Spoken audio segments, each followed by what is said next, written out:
Good evening, Tony Dattino, founder of the USA Memory Championship, and here with you on November the 5th as the year is just flying by. We're halfway through the decade, and my goodness, the days go by pretty quick. But one thing I do 2 days a week is I go over and be a member, or not a member, but an audience participant in the Memory Institute that's done at the Dr. Phillips YMCA here in Orlando, Florida. And I just find it to continue to be amazed by the people that are in it.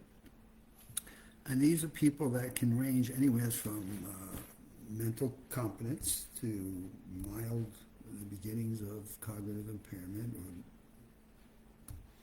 or some form of dementia and the middle stages of it. So it's just been fascinating that it's been a 3-year study in watching people who have been put into this workshop to see what the differences will be in their life, in their communications, in their social activities over a period of these 3 years.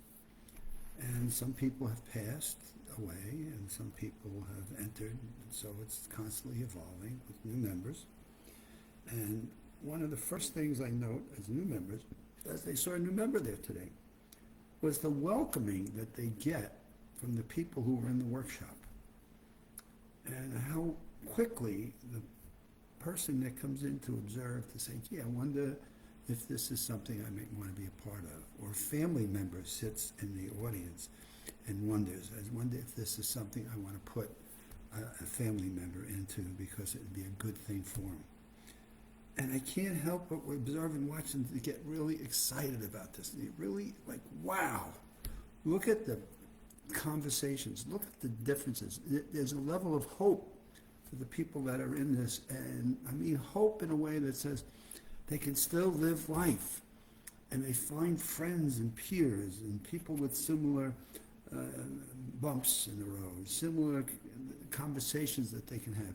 They find a friend in this workshop, and many of them that start, wow, I'm so lonely, I was so sad, I was isolated, and I have found a room of people that I can talk with, that I can participate in different exercises, I can laugh with. My goodness, the laughing that goes on. I think the instructors in this workshop are phenomenal in understanding the level of compassion and empathy, and yet nudging people into a different comfort zone, moving them into a graduate level of study and learning how to be a better version of themselves over a period of time. And I just, this is what I said to somebody today, this ought to be on television. I mean, this would be a big-time television program in observing and watching the changes, the modifications, the people that are making, that maybe they've given up on themselves. Maybe family members are like, throw their hands up. I don't know what else to do. And when I talk about this, it is scary for people when they first start to encounter a loved one to start hitting a little bump in the road of their memory, maybe forgetting their keys, maybe forgetting where they were going, maybe forgetting where they put something down.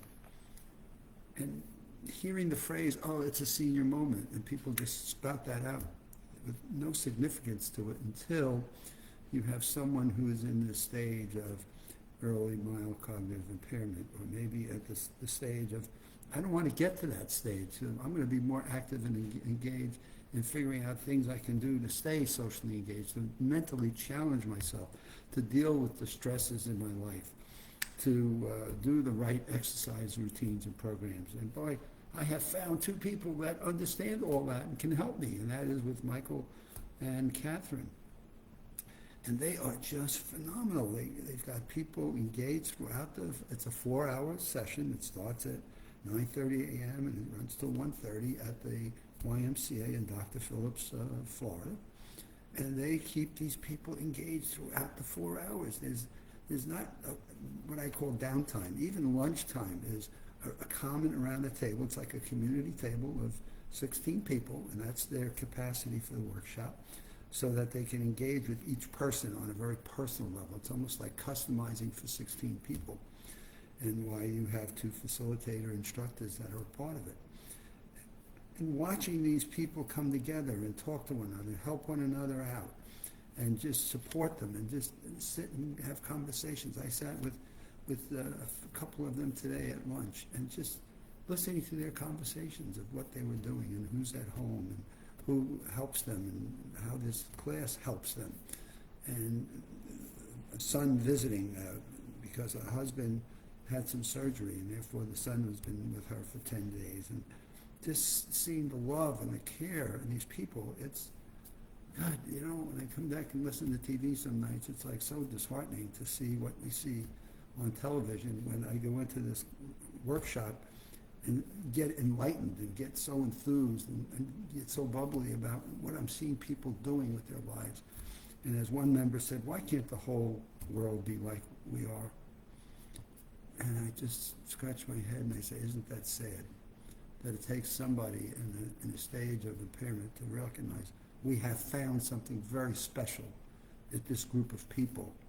And we have such a joy and a camaraderie and a support structure that we have a purpose of being in life again. We have a purpose to keep on going. We have a purpose to go home and see our grandkids. We have a purpose to come back to this class, to do the next group of exercises. And it reminds me of this article I talked about earlier about, you know, how do we live to be 100?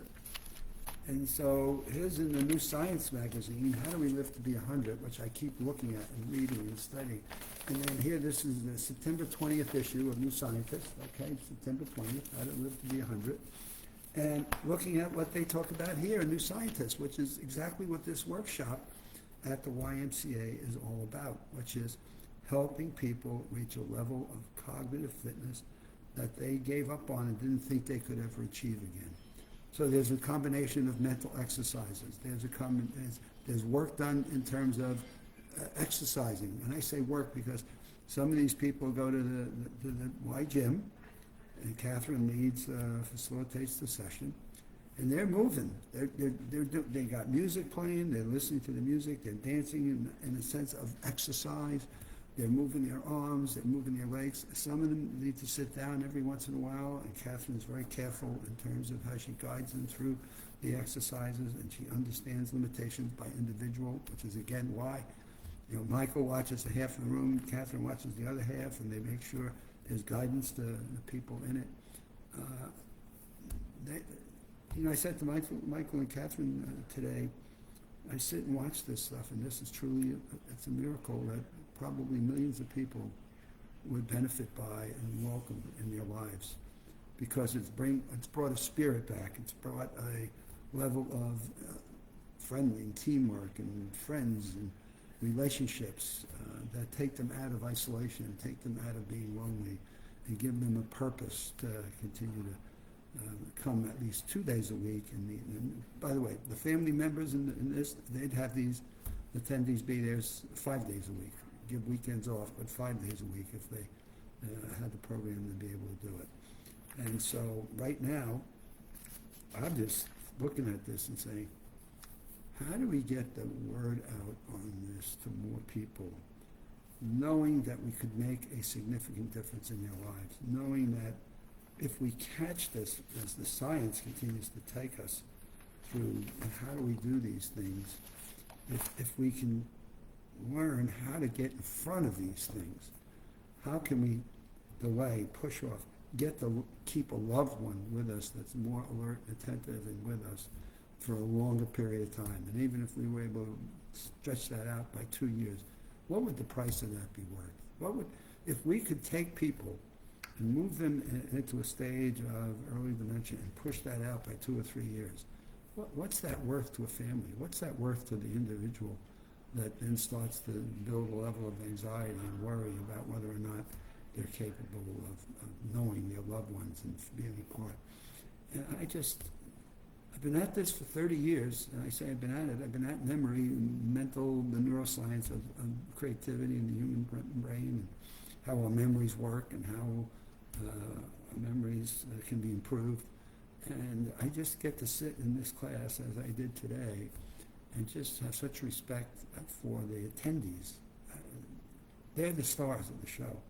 The people that come and attend this, I give them so much credit for having the ability to sit there and enjoy and be a part. and their family members who found this program and signed them up for it and put them into it, pick them up and take them and serve them their lunch or bring them lunch, serve them, they pack their lunch. And sitting around the lunch table and just listening to the conversations, and these people are just so cheerful and so positive. That I walk out of the building and I say, here's what making a difference in lives is all about. And I think this Memory Institute class at the Dr. Phillips Y is really the living model. And as I said to someone, I don't know why we watch some of the things we do on TV when these are the people that ought to be on TV. These are the stars of what life is all about in the year 2025 into 2026. And so it caught me coming off the class today in such a high, because usually I go in the morning, and today I stayed through the afternoon and just get so fired up about this. I get so excited and so enthused, and just get sad, because how do we get this to more people that can benefit by it and see the difference in their lives? It's Wednesday. We're at the midway mark. We'll see you back here on Friday.